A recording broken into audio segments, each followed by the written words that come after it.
I would like to just call on one of our fellow founders dito sa California to share her quick testimony on the collagen in Eternel.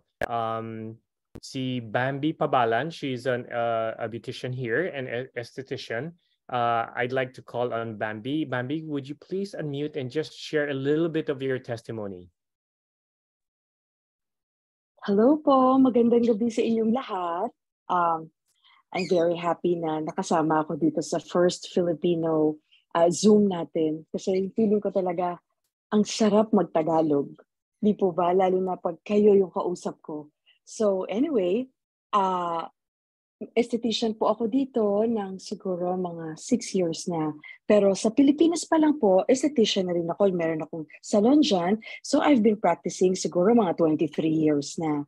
So nung nag-move kami dito, si Dr. Bell po, ikikwento ko lang yung background ko kung paano ko siya nakilala, na napupunta siya from San Diego, sa Orange County po ako. So nagbabiyahe po sila ni Ate Susan 2 hours para magpa-facial sa akin. So pagkatapos po noon, so every month pumupunta siya. Then one day, nung yung appointment nila, sabi niya, Bambi, meron akong isi-share sa'yo na products. Kasama niya na si Renee at that time. Ako po, marami na ako na-try ng mga products, no? Na pang skincare, lahat. And this is something new to me kasi po, iniinom siya. So sabi ko, sige, Dr. Bell, tingnan natin. So, nakinig po ako kay Renee, nag-present siya. So, pinakita niya lahat ng mga benefits ng collagen and yung Eternal, lalong-lalo na. Kasi po, yung Eternal sa akin, very important kasi antioxidant siya. So, yung antioxidant, yun yung lumalaban sa lahat ng mga stress na experience natin. Kung yung minsan hindi maganda yung kinakain natin, di healthy, alam niyo minsan Filipino food very rich yan. So, yan po. Tapos yung minsan late tayong natutulog, yung stress level natin, environmental, sa atin sa Pilipinas, sa totoo lang po, no, ilang taon tayo dyan, pero dito lang po ako sa Amerika natutong maglagay ng SPF. So, dyan po hindi talaga uso yung mga SPF. So, maraming problema yung may mga dark spots tayo sa face, no? So, nung inintroduce sa akin ni Renee, sabi ko, I'm going to try it. So ako muna po ang nag-try. Tapos yung anak ko na may eczema, na-try din. Pero sabi ko, let's see. So nag-aral pa po ako. Mas naniwala po ako nung nabasa ko lahat ng clinical research. Kasi po dito kailangan talaga may strong clinical research and data to back it up bago natin ma-share sa mga clients natin. So, dun po nag-start na ako. And for me, sabi ko, para maniwala sa akin yung mga clients ko, they have to see it through me. Kailangan ginagamit ko din siya. So, dun ko po lahat na experience. Tapos po, pagkatapos nun, hindi lang po yung physical aspect. Mas important din po sa akin yung internal.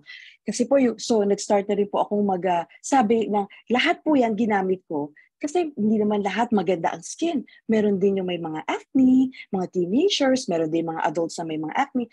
Talaga ngayon po, iniumpisahan ko siniseryoso ko nang mag-take sila ng Purify for Detox. Tsaka po yung Revive Anti-Inflammatory kasi po yung mga cystic namamagayan eh. So, yun po. So far, alam niyo po, lahat ng lahi na nakilala ko na dito, napakaganda ng results. And kaya po, mas naging masaya ako. Alam niyo, kanina po naluluha ako nung narinig ko kayo na nagtatagalog. Kasi parang sabi ko, gusto kong ma-share sa Philippines kung ano yung experience ko dito na, di ba sabi nila parang land of opportunities dito. Alam niyo po, 10 taon pa lang po kami dito. Pero salamat sa Diyos na nabigyan kami ng blessings na maging maganda yung business ko dito. So, kung hindi ko ma-reach yung mga pamilya ko, mag-anak ko na nandiyan, kayo, mga kaibigan namin dito na hindi ko mapa-beauty sila ng facial. Pero we can share something na magiging healthy kayo at di lang maging maganda, kundi maging healthy. Kaya po nung narinig ko yung mga sharing nyo, tagang touch ako. So, I can't wait na makilala kayong lahat sa June 17, pag magkita-kita po tayo sa Ortigas, so makikita po ninyo ako doon. Gusto ko kayo lahat makilala at makausap. So maraming salamat po.